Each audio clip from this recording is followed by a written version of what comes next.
difícil hoje em dia de a gente enfrentar é a nossa realidade. Nós vivemos esse momento onde nós, como o pastor Oliveira citou aqui, vivemos pela fé, citando, olhamos para Deus, olhamos para outras situações, mas quando nós olhamos para a nossa realidade, seja lá qual for a área, às vezes nós escorremos da realidade.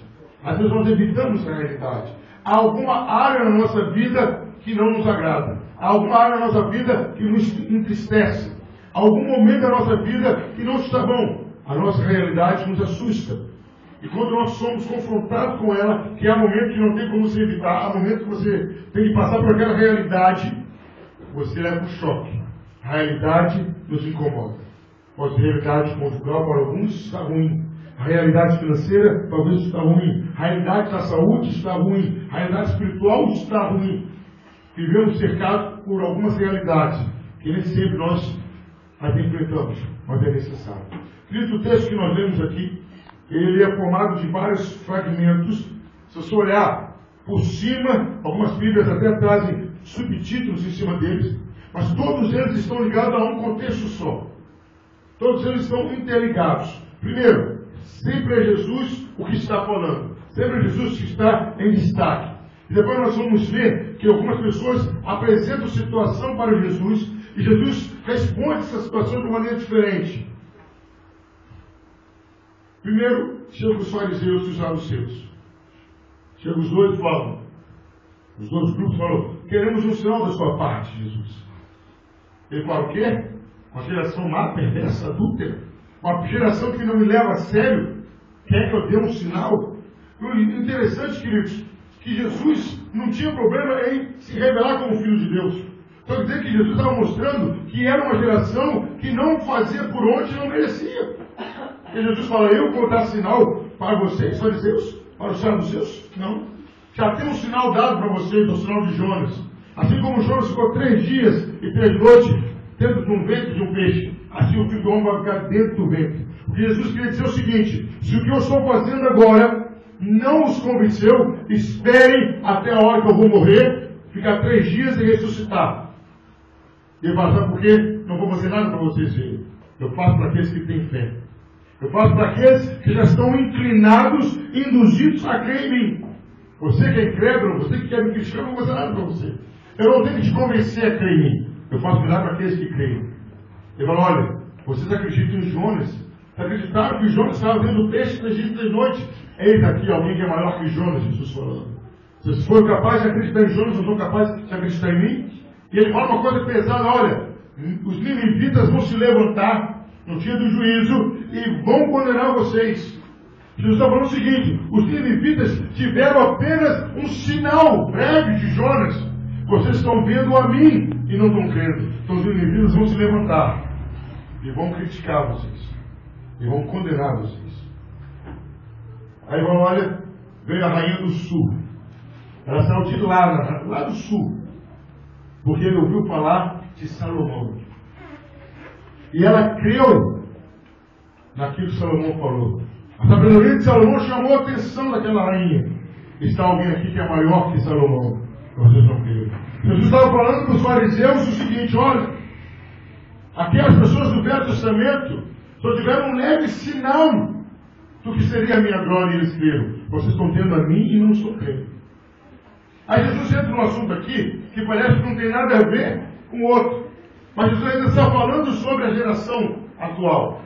Olha, o demônio sai daquele homem e anda pelo deserto, perambulando, procurando um outro lugar. E ele volta. E quando ele volta, ele vê aquela pessoa, aquele homem, todo limpo, varridinho a casa, tranquila. Ele vai e traz mais 7 demônios. E as atitudes daquela pessoa serão piores que a outra. Só que tem aqueles que a gente para por aqui. Olha o versículo seguinte: Jesus fala: assim será nesta geração. É uma geração que vai estar superando a outra em atitudes ruins. Observem, queridos, como que os filhos são mais bárbaros, como que os filhos são mais cruéis que os pais, como que os filhos são mais longe de Deus do que os pais.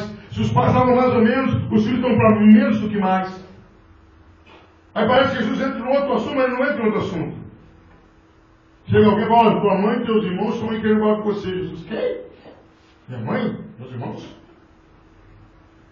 Jesus estende a mão para lá. Todo aquele, qualquer um, Jesus se esculacha mesmo, qualquer um que fizer a vontade do meu Pai, esse é minha mãe, esse é meu irmão, essa é minha irmã. Que diante desses textos que nós lemos juntos, eu quero trazer o seguinte tema para o sermão: a realidade que nós vivemos. Qual o tema do sermão, igreja? A realidade que vivemos. A primeira realidade, queridos, que Jesus traz para nós é que nós teremos um juízo mais pesado que todo o povo do Velho Testamento. Jesus fala que aqueles que viveram no Velho Testamento tiveram apenas um sinal, o que seria Jesus. Alguns viram Abraão e entenderam quem era Jesus. Alguns viram Davi e entenderam quem era Jesus. Alguns viram Jonas, outros viram Salomão. Agora não, Jesus está falando o seguinte: vocês estão vendo a totalidade da glória de Deus. E quem não crê em mim vai ser condenado por aqueles que creram por um pedaço da minha glória. Jesus está falando que o juízo será muito mais severo para nós do que para eles. Eles que nós criticamos, aquele povo do deserto que nós criticamos, aqueles homens que jogaram Daniel da cova do leão, eles que nós criticamos, nós, se não nos encurvarmos para Jesus, seremos condenados pelos babilônicos, seremos condenados pelos ninivitas. Sabe por quê? A nós foi muito mais dado do que a eles. Aí a gente para analisar, a gente já fez muito isso na escola dominical. Que absurdo! Os apóstolos não entendiam que Jesus estava falando que iria morrer, iria ressuscitar. Homens de coração duro, mente, cabeça dura. Mas tem duas enormes diferenças que você tem, que eu tenho, que nós temos e eles não tiveram. Primeiro, Jesus revelou através da palavra. Segundo, quando Jesus foi, o que ele deixou sobre nós? Espírito Santo. Então Jesus está falando o seguinte: a sua realidade é o seguinte: se você não for devoto, se você não me seguir, se você não me acompanhar, o que vai acontecer com você no juízo será mais grave do que eles. Porque para você, geração, eu dei muito mais do que eu dei a eles. A irmã Catarina começou a ler João 1. E lá eles viam o verbo, ouviam falar do verbo. Amém, igreja? O verbo, e hoje nós já vimos o verbo e vivemos com o verbo. Amém, igreja? Amém. Não tem como a gente se esquivar de um juízo mais pesado. Aí vem num outro contexto, nós podemos dizer, a quem muito é dado, muito cobrado. As pessoas viam uma sombra de Jesus. As pessoas viam prefigurações de Jesus. Nabucodonosor levanta e fala: nós jogamos 3 na fornalha, eis que vejo o quarto, que tem a aparência do filho dos deuses. Ele estava vendo Jesus num anel entre o fogo, entre a fornalha. Nós não. Temos o privilégio de ter Jesus no nosso coração. A primeira realidade que Jesus está passando: ai dessa geração que não aceitar a Jesus. Ai dessa geração que não viver o cristianismo. Ai de mim, ai de vocês, porque nós tivemos o melhor de Deus, o primogênito de Deus. Amém. E mais pesado ainda, qual é o único pecado que não tem perdão, igreja? Quem está ligado? E o que ele deu sobre nós? Espírito Santo. O que ele tinha de mais puro, de mais importante, o que era de maior alto nível, ele deu a nós, o Espírito Santo. Agora me fala, meu querido, você tem uma Bíblia, você tem Jesus Cristo que morreu, que ressuscitou, todo mundo reconhece isso, e tem o Espírito Santo, e você não se converte ou você não é cristão. Que argumento que você tem para se defender diante do juízo? Tem que ter misericórdia sobre você? Não pode. Não tem como. A primeira realidade é essa: seremos muito mais cobrados do que todos do Velho Testamento, porque eles não conheceram a glória do unigênito do Pai. Eles não tinham o Espírito Santo sobre eles. Isso nós sabemos. O Espírito Santo entrava, fazia um trabalho e ia embora. Hoje não. O Espírito Santo vem e fica.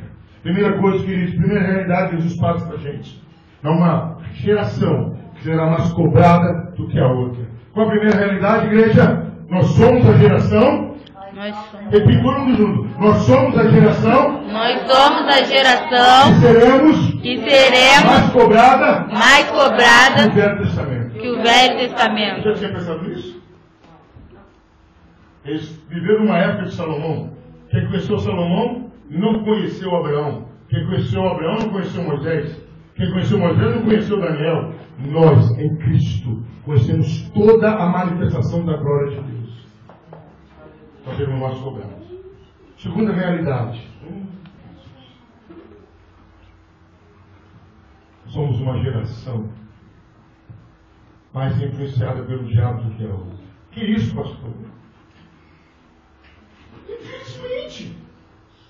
Eu sou pastor, eu vejo isso, você vê isso. O número de escândalo entre pastores e padres são assustadores. O maior número de pedófilos está onde, igreja? Entre os católicos romanos. O maior número de adúlteros estão aonde? Entre os evangélicos. Somos uma geração aonde mais prestamos serviço ao diabo do que a Deus. Hoje os crimes são mais violentos. Hoje os filhos são mais rebeldes. Hoje há mais divórcio. Hoje há mais homossexuais. Hoje há mais drogas espalhadas. Hoje há mais mulheres vivendo sozinhas. Hoje há mais homens vivendo solitários. Hoje o índice de alcoolismo é alto. Mas Jesus tinha avisado que ele viria, deixaria a pessoa limpa. A pessoa não ia vigiar. Porque a mulher voltava, opa, está vazia.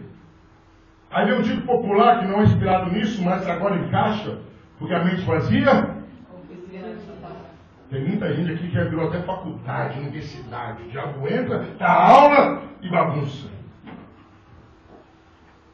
Queridos, é uma geração mais sucinta, uma geração mais submissa, uma geração mais dada a dar lugar ao diabo do que a Deus.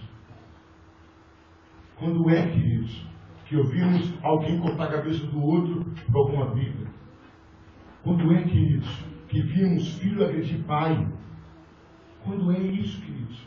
Jamais. Jamais. Quando eu era mais novo, lógico que eu faço parte da geração, a gente ouvia barulho, pá, pá, pá, é buguete, que legal, hoje faz barulho e fala, ó, tá chegando alguma coisa nova aí, ó, matou alguém, ó isso. É uma geração dada para o mal. E, queridos, observem bem. Se eu vou falar, vocês sabem disso, talvez alguns até viveram isso. Quando uma pessoa se desvia, como que ela fica? A pombagira corre da mulher. Sai de mim, você vai me contaminar. Que a mulher vira o bicho. O homem vira o bicho. Se ele antes bebia, agora ele bebe, cheira, fuma, faz de tudo. Faz de tudo, queridos. Conheço pessoas que cantaram no ministério de louvor, que falaram no ministério e saíram da igreja. Com todo respeito a todos que estão aqui, as pessoas que passaram a noite com 2, 3 homens de uma vez. Fazendo todo tipo de relação agradável e principalmente desagradável para Deus. É uma geração onde o diabo governa. É uma geração que está muito mais propensa a guardar mágoa e se vingar do que perdoar. É muito mais. Aí que a palavra de Deus diz, Mateus 24, que nós vamos ficar ainda, por se multiplicar a iniquidade, o amor de muitos esfriaram. Acabou o amor de marido para mulher, acabou o amor de filha para mãe, o amor de mãe para filhos. Queridos, nunca tivemos uma época onde as crianças tiveram que se virar tanto tempo sozinhas. Tanto tempo. E nós lembramos disso, queridos. Isso ainda é muito tempo. Há uns 10 anos atrás, os pais, o marido e a mulher não se separavam pensando nos filhos. Hoje, estou nem aí. O filho fica no meio, o pai para um lado, a mãe para o outro, o pai com a namoria, a mãe com o namorado, e o filho chupando o dedo, à mercê de Satanás. É uma geração sujeita ao diabo. Primeira realidade, seremos mais cobrados que o Velho Testamento. Segunda realidade, somos mais propensos ao diabo do que a Deus. Uma geração corrompida. Terceira realidade, queridos. Jesus fala uma palavra pesada aqui. Chega a mãe, Os irmãos estão falando com Jesus para parar, que nós chegamos aqui. Agora para parar de conversar, de palestrar. Manda ele parar, que nós chegamos aqui. Vocês o quê? Minha mãe? Meus irmãos? Minha mãe e meus irmãos são aqueles que fazem vontade de meu Pai. Sabe o que quer dizer isso, queridos? Pô, pastor, o senhor está batendo muito, eu estou apanhando também. Nós somos uma geração que não vamos ter privilégio por ter parente na igreja. Nós temos que ter nosso compromisso com Deus. Não que eu amo os louvores da sua não que eu sou vizinho do fulano de tal. Não que meu pai foi pastor, minha mãe foi pastora, meu tio é presbítero, meu pai é diácono, é família de Jesus quem fizer a vontade de Deus. É uma geração, queridos, que vão ter que conquistar a sua salvação pela fé em Jesus Cristo e que vão ter que preservá-la obedecendo e fazendo a vontade de Deus. É uma geração, queridos, que não vai adiantar chegar diante de Deus e falar: olha, eu tenho 10 anos de igreja. Deus fala: mas o que você fez no seu último mês de vida? Ah, eu tenho 35 anos de igreja, mas o que você fez nos seus últimos 30 minutos de vida? É uma geração que vai ter que ser fiel até a morte. Amém, igreja? Amém. É uma geração que tem que começar fiel, durante ser fiel, e tem que morrer fiel. Deus não conhece tempo de casa. Eu tenho 15 anos de igreja, eu falo: tá bom, com mais 20, mais 35, e se você morrer sem Jesus, vai para o inferno. É uma geração que vai se apresentar a si mesmo, e não tem como apresentar advogado. Se não tiver Jesus, não tem advogado. É uma geração, queridos, que Jesus quer chamar você de irmão, você de irmã, olhar nos seus olhos e falar: esse faz a vontade do meu Pai, essa faz a vontade do meu Pai, esse vai entrar no céu, vinde bendito do meu Pai. Mas isso é individualmente. Seria bom, né? Vamos chamar agora os Camargos. Todo que for Camargo, vem. É um Camargo pai que não foi? Ah, foi o pai do pastor Camargo. Quem foi fiel foi. Então todos os Camargos vêm. Vamos chamar agora os Oliveiras. Bom, os Oliveiras. Ah, o pastor Oliveira foi fiel. Então todos os Oliveiras entram. Ah, eu sou Oliveira também? É terceiro grau, então. É Oliveira, tem Oliveira. Não, aí. Vamos chamar agora os Garcias, os Souzas.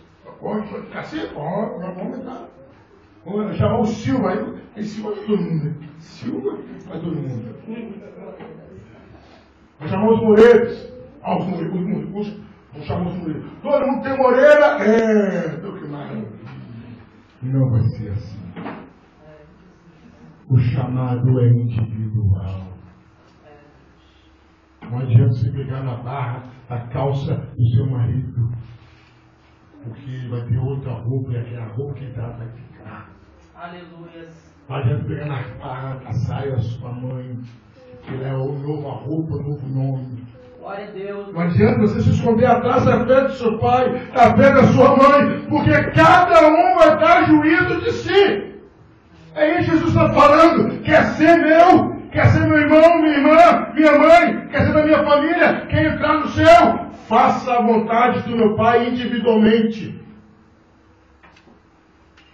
Aí a gente vai lá no Velho Testamento e que eu falo, porque a alma que pecar, o pai não paga pelo filho e o filho não paga pelo pai.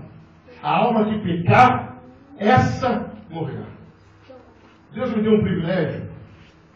Eu considero privilégio. Sabe quando você faz uma coisa sabendo que a pessoa não vai corresponder? Esse é um nome dele aqui que já é falecido, mas eu falei isso para ele em vida. O Valdir, o nome dele era Tietão. E eu falava: vamos batizar sim. Pastor, eu não vou, claro que eu não vou batizar. Sabe por que você não é batizado? Na época eu tinha 24, 25 anos. Você não vai batizar. Sabe por que eu não vou batizar, pastor? Porque quando eu tinha 13 anos, eu pedi para o pastor me batizar. E ele falou: você não vai ser batizado se não está preparado. Naquele dia eu não quis mais batizar. Ninguém quis mais batizar. Mas pastor, se complicou. Não. Ele me magoou. Porque ele não conhece meu coração. Mas, você quer ser batizado? Quer. Hoje já vai pensar. No tempo de igreja, o cara não está nem na igreja ser batizado. Então eu vou te preparar. Vou te preparar e a gente vai te batizar. Flamengo, pastor, o homem era 3 de mim, não era? 3 mesmo, de largura e a altura é quase a mesma. O cara era tão gordo que ele um dia fizeram uma emboscada com ele, tomou 3 tiros e não acertou nenhum órgão dele. Não chegou. Falando sério. E mostrava uma bala aqui, outra aqui. E ele conseguiu correr, esse rapaz. Quando a morte chega, o cara corre nele, morte assusta. E preparei para batizar. Fiz todas as lições na casa dele toda semana, e dava aula, tirava dúvida dele. E na véspera, o batismo ia ser no sábado, no domingo. No sábado eu fui lá. Em nome de Deus, tudo preparado? Não, tudo preparado. Aquele preparado assim, não tão empolgado. Aí ele um de manhã, foi na casa dele. Dormindo, o batismo ia ser 9 horas, estava dormindo ainda. Rapaz, o que foi? Não, pastor. Não, vou batizar, não, estou preparado, não. Não, nós fizemos as aulas. Não, estou preparado, não. Eu virei bem, eu sabia disso. Mas eu louvo a Deus. Mas por quê? Porque eu tirei uma dívida que estava colocando nas costas do pastor. A dívida é sua. Você que não queria batizar. Eu louvo a Deus. Eu não sei quem é esse pastor, mas eu sei que eu tirei da conta dele a perdição que você estava preparando. Você estava se esquivando e se escondendo atrás do pastor. Ei, estamos numa geração que arruma desculpa para não servir a Deus. Põe a culpa em outras pessoas, mas na verdade são covardes, não querem compromisso com Deus e se esquivam culpando o líder religioso. E eu falei com ele, agora eu estou aliviado. Porque desde o primeiro dia eu sabia que você não ia batizar. Eu fiz isso para livrar as costas do pastor. Para você ficar diante de Deus. Ah, não pude batizar. Deus falou, mentira. Eu preparei um homem meio maluco. Eu preparei um homem que te preparou para batizar. Então eu não vou cobrar o seu sangue daquele meu outro servo. Porque você foi responsável por você não se batizar. Que eles estão numa geração que Deus vai tratar e trata cada um olho no olho. Você está fazendo a minha vontade? É meu irmão. Mas eu dizimo, eu fiz a vontade do meu pai? É meu irmão. Mas Senhor, ela era prostituta, ela fez a vontade do meu pai. Ele era traficante, ele fez a vontade do meu pai. Ele era homossexual, ele fez a vontade do meu pai. Não importa quem você é, faça a vontade do pai que você entra na família. A realidade que Jesus passou para a gente. Primeiro, somos uma geração que será mais cobrada que a do Velho Testamento. Porque não conhecemos Jonas. Tem gente que já ouviu falar nisso, né? Quase terminando. Não, quando eu chegar no céu, eu quero abraçar Daniel. Ai, Daniel. Quando eu vou abraçar Abraão. Abraão. Eu quero saber disso, não nada. Eu quero é grudar em Jesus, porque foi Ele que morreu e Ele ressuscitou para me salvar. Eles foram prefigurações, eles foram sinais de Jesus. Eu quero é Jesus. E você chega primeiro do que eu no céu. Porque se chegar depois, eu tenho que esperar eu largar Jesus. Vai demorar. Vai demorar. Quando chegar lá, elas então que trabalho que você me deu lá embaixo. Eu sei, por isso que eu não vou largar o senhor aqui em cima. É uma geração que não pode se esconder no Velho Testamento. Que temos mais privilégios que o Velho Testamento. Imagina, Monique, cada culto de domingo tem que trazer um boi para matar por causa dos seus pecados. Vai ter que trazer uma carreta fechada. Hoje nós não precisamos mais disso. É só fazer o que o João falou, se confessarmos os nossos pecados. Ele é fiel e justo para nos perdoar os pecados e nos purificar de toda injustiça. Não precisa mais de boi, nem de ovelha, nem de pombo, mais de nada. Jesus pagou a nossa dívida. Somos uma geração que seremos mais cobradas do que o Velho Testamento. Somos uma geração, se dermos brecha, Satanás entra e nos usa. Olha para o seu irmão, não terminando, olha para o seu irmão e fala, não dê brecha. Não dê brecha. Porque o diabo vai te usar e arrebentar sua família. Vigia, varão. Vigia, varão. O que ele diz lá em Tiago, se não me memória, que o diabo, o vosso adversário, está rugindo como um leão, procurando 24 horas, esperando colocar um pezinho para fora, só o pezinho, que já pega você pelo pé e brum, te arranca da comunhão. Um pezinho. Alguns estão colocando a limpinha, né? Porque a língua é tão grande que não cabe dentro da igreja. Eu já peguei pela língua e falei, cara, vigia. Porque nós somos uma geração propensa a ser usada pelo diabo. E por fim, é individual. Somos uma geração sem privilégio. Por que sem privilégio? Não adianta eu ser parente, amigo, frequentador de igreja, se eu não viver a vontade do Pai. Eu não vou entrar no céu.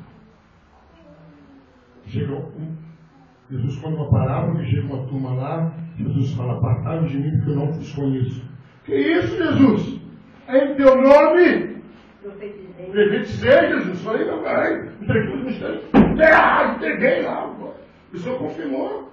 Em teu nome? Eu fiz o demônio.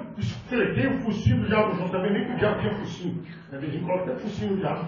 Expulsei Satanás. Curei pessoas. Jesus fala, apartai-vos de mim, porque praticais a iniquidade. Resumindo, apartai-vos de mim, porque não fizeram a vontade do meu Pai. É uma geração sem privilégio. Tem que começar a ser fiel, tolerante ser fiel, e tem que morrer fiel até a morte. Para ter a sua coroa da vida.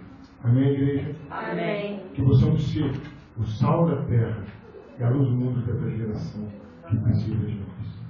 Que Deus esteja nos abençoando grande e poderosamente. Queremos agradecer a nossa irmã Catarina, pelo testemunho.